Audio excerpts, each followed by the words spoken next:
Welcome back, Wolfskinners, and welcome back to another video. Today's video, I wanted to rank some synchros up, and as you can see from the title, this is 4 through 9.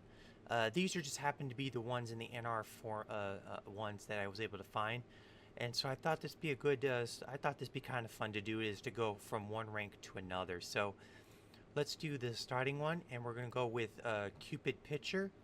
This is a level 4 Fairy Synchro Tuner effect made with one tuner and one non-tuner monsters. If this card is synchro summon, increase or decrease its level by the level of the tuner used as the material had on the field. This card gains attack equal to its level times 400. If this card is synchro summoned, if this card is synchro summoned, this card is sent to the graveyard as synchro material. Inflict damage to your opponent equal to the new synchro's monster's level by 100, and if you do, you can add a level 1, add one level 8 or lower monster with 1600 defense from your deck to your hand. You can only use this effect once per turn. This is pretty good. I've used this quite a bit, actually. The fact that you can modulate its levels is actually pretty good, is what.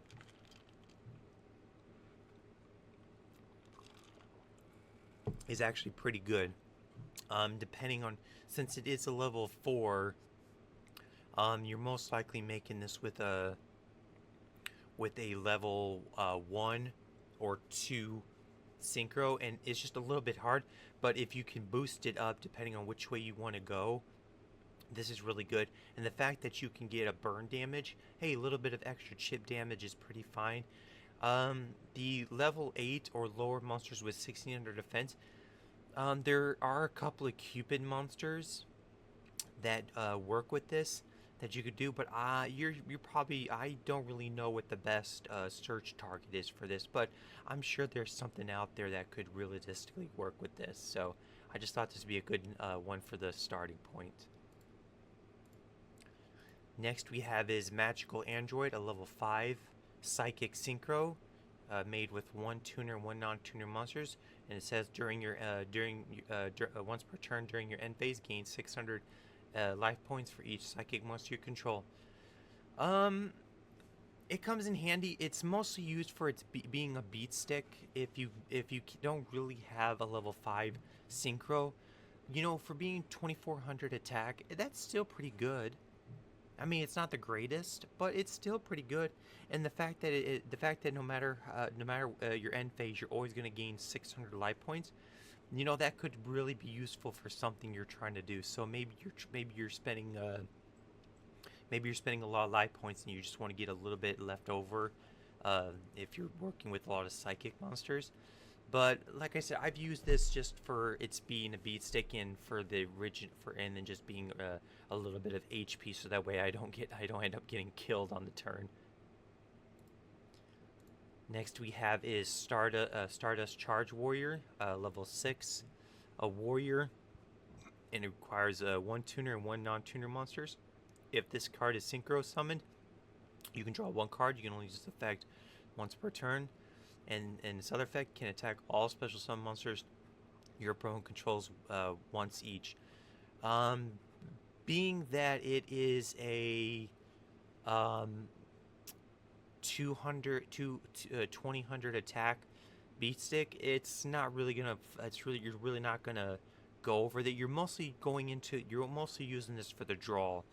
For that draw 1, which is really good.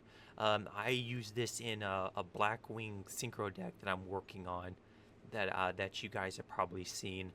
I've been working on, and so I use this to go in when I bring it out. A lot of people say, you know, you can just use this to attack over, but unless you boost it with some equip spells, you're really not going to be using. You're pretty much not going to be using it that much for its other ability.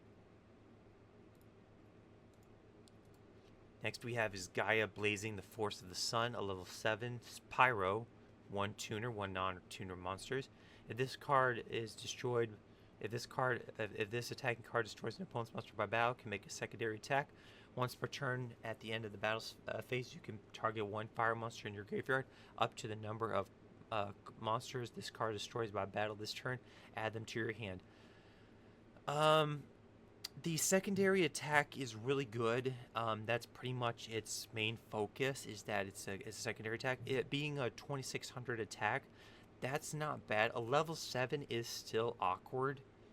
That's the only problem, though, is that it's very awkward to get a level 7. But if you can pull out a level 7, this is really good. If you're running a fire deck, yeah, that's really nice to be able to bring back some fire monsters. So it can be worked well in a fire deck, but I really do like it for its main effect, where it's like destroy a card and then attack again. So that's why I decided this one would be pretty good for number 7.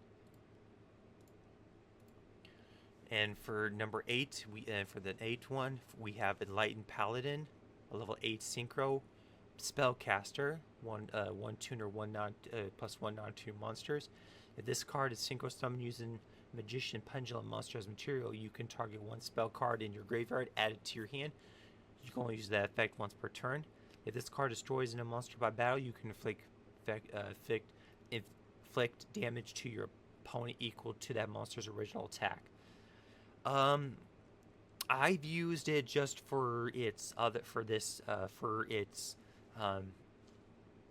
Wingman effect, and that's technically what it is. It's called a Flare Wingman effect because Flare Wingman was the first card that issued it. So the fact that it's a level 8 is fine. It's not terrible. If you use Vylon Prison, you can bump this sucker up to about 3,500, which is really good. Because being that 2,500 still less, but get this up with Vylon Prison, that's pretty good because Vylon Prison is a level 4. So synchro that, attach it, and it'll gain 1,000 attack every time you attack. So this can pretty much that combo right there is pretty decently well off if you decide to do that. All right, for the last one we have Cloud Castle, a level 9. A 1 tuner, 1 non-tuner monsters, and if this card is single summon, you can target 1 level 9 monster in your graveyard, special summon that target. Level 8 or lower monsters can not attack to turn they are normal or special summon. Cloud Castle is good. The wall, it's pretty much a good, decent wall for being 3,000. It's pretty decent. Number 9 is okay, depending on how you're able to tune this out. The level 9 that's in your graveyard is it's kind of awkward though still, because depending on the level 9, you can bring it back. So you just have to figure out a level 9 strategy that would be really wise to work with Castle. But the fact is that at least with the wall you can at least defend yourself, and the fact that no monsters that are level 8 or lower can attack the turn they are normal or special summon. So at least it does save you a bit of time to be able to withstand. So if for that alone, that's still really good, because you can at least special summon this, and then try to work out a strategy to like kill your opponent the next turn.